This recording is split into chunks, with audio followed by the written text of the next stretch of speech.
마가복음 1장 35절에서 39절 같이 읽습니다. 새벽 아직도 밝기 전에 예수께서 일어나 나가 한적한 곳으로 가사 거기서 기도하시더니 시몬과 및 그와 함께 있는 자들이 예수의 뒤를 따라가 만나서 이르되 모든 사람이 주를 찾나이다. 이르시되 우리가 다른 가까운 마을들로 가자. 거기서도 전도하리니 내가 이를 위하여 왔노라 하시고 이에 온 갈릴리에 다니시며 그들의 여러 회당에서 전도하시고 또 귀신들을 내쫓으시더라. 아멘. 마가복음 1장 35절에서 39절 말씀, 하나님과 친밀함이란 제목입니다. 우리 삶에 여러 가지 우선순위가 다 있습니다. 특별히 그 가운데 그리스도인들에게 있어서 제일로 중요한 우선순위가 있다라면 과연 무엇이겠습니까? 하나님과의 친밀함인 것입니다. 하나님과의 친밀함 이상으로 그리스도인들에게 중요한 것 찾기가 쉽지 않죠. 왜 우리에게 있어서 그 하나님과 친밀함이 중요한가 하면 하나님과 친밀함이 아니고서는 결국에 우리가 하는 모든 일들은 결국 내가 하는 것입니다. 내가 하는 게 뭐가 큰 잘못이냐겠지만 여러분 우리가 창세기 1장을 3장 다시 살펴보지 않아도 되겠지만 내가라는 것, 나라는 것이 얼마나 큰 문제입니까? 사람이 하나님께 저질렀던 죄 가운데 가장 큰 죄는 반역죄입니다. 왕이신 하나님이 아니라 이제 내가 모든 것의 주인 되어 살아가겠다라는 선포인 것이죠. 그런데 문제는 예수님을 믿고 나서도 하나님, 말하자면 그리스도가 아니라 내가 살아가는 경우가 많더라 하는 문제인 것입니다. 그래서 우리에게 있어서 내가 아니라 하나님이 또 그리스도께서 내 안에 살아가도록 하기 위해서 반드시 필요한 게 뭐냐? 하나님과의 친밀한 만남이다 라는 것입니다. 예수님께서 오늘 우리에게 그것들 잘 보여주고 계십니다. 새벽에 아직도 밝기 전에 예수님께서 일어나 한적한 곳으로 가셨다. 거기서 기도하셨다라고 이야기를 합니다. 예수님께서 새벽 기도하셨다라는 그런 차원의 이야기가 아니라 새벽에 아직도 밝기 전에 예수님이 하나님을 만나셨다라는 거죠. 말하자면 그날의 일과가 시작되기 전에 먼저 하나님과의 만남이 있었다라는 문제인 것입니다.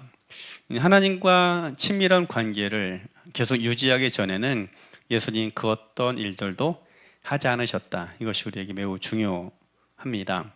이처럼 예수님도 힘썼던 것이 바로 하나님과의 친밀함이다라는 거죠.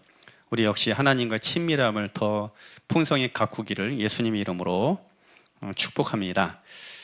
그럼 우리가 이제 본문을 다시 살펴보면 앞서 우리가 하나님과 친밀함을 가져야만 했던 이유들을 살펴보았지만 본문에서 우리가 두 가지로 같이 그 이유를 살펴보고자 합니다. 우리들이 하나님과 친밀해야만 하는 이유가 있다면 첫 번째로는 우리 힘의 근원이 바로 하나님과 친밀함에 있기 때문입니다. 하나님과 친밀하지 않으면 결국에 하나님이 아니라 내가 하는 것이 되기도 하지만 또 한편으로는 그 모든 사역과 살아감에 있어서 힘이 어디서 나오느냐? 하나님과의 생명적 관계에서 나오는 것입니다. 그렇기 때문에 하나님과의 나의 관계가 친밀하지 않으면 하나님께로부터 오는 힘, 또 하나님께로부터 오는 능력이 금방 마르게 되는 것입니다. 마치 그 포도나무 가지가 원 줄기에 붙어 있지 않으면 잠깐은 파릇파릇 그 생기를 유지합니다. 그러나 얼마 가지 않아서 곧 마르죠. 그리고 더 나가서 그 원 줄기에서 떨어져 나온 포도나무 가지는 결코 열매를 맺을 수가 없습니다. 그렇기 때문에 포도나무 가지는 무조건 포도나무 줄기에 붙어 있고 나서야 열매가 맺히든 꽃이 피든 뭐가 되더라도 되는 것입니다. 우리들 마찬가지인 것이죠. 내 삶 속에서 무엇이 됐든 큰일이냐 작은일이냐 떠나서 하나님이 하실 일들이 나타나기 원한다면 하나님과의 친밀한 관계 가운데 반드시 있어야 합니다.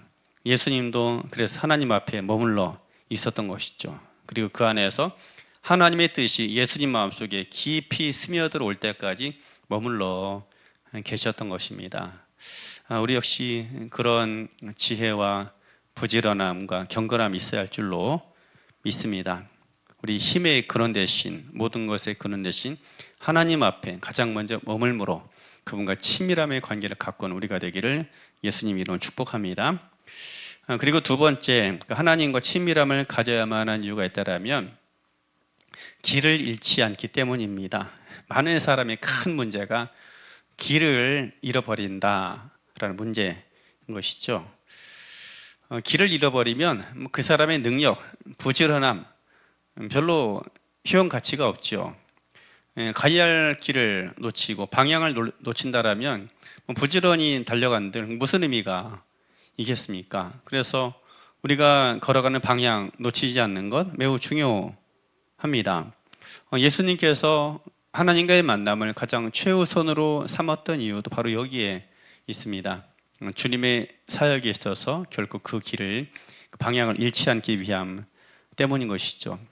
우리가 하나님과 내 눈을 맞출 때, 하나님의 시선과 내 눈이 마주칠 때 놀랍게도 우리 가야 할 길이 분명히 보이게 됩니다.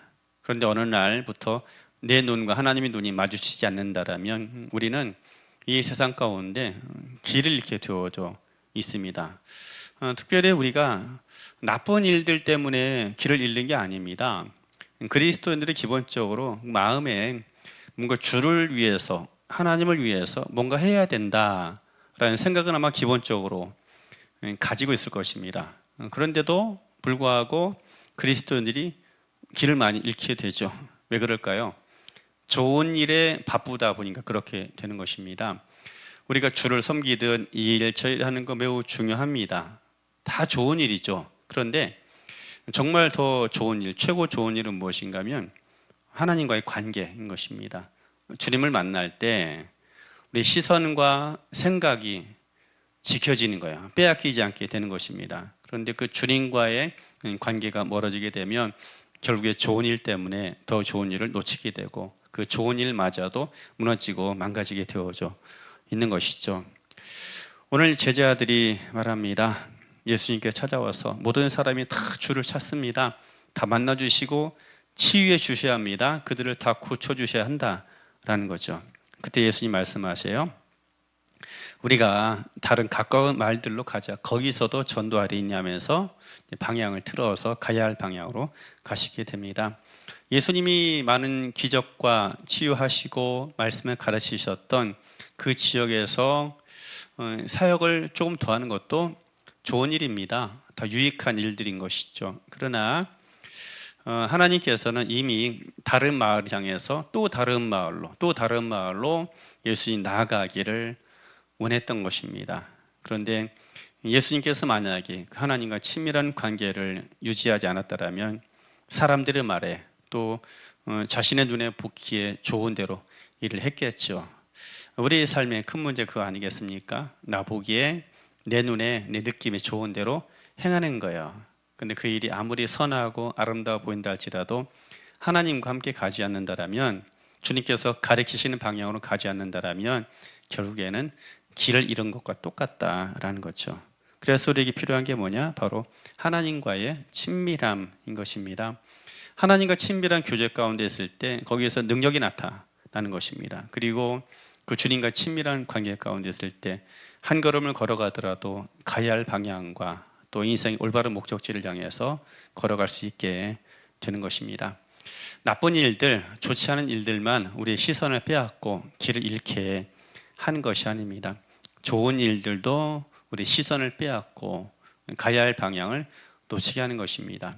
이러저런 수많은 사건 일들 가운데 마땅히 우리가 하나님 이끄시는 대로 가야 합니다. 그러기 위해서 필요한 것이더라면 바로 우리를 이끄시는 그 하나님과의 친밀함의 교제인 것입니다. 우리의 삶 속에 하나님과 친밀함을 더 깊이 가꾸고 풍성히 가꿈으로 하루의 삶이 풍성하고 능력이 있고 날마다 삶의 열매가 더 풍성케 되기를 예수님 이름으로 축원합니다.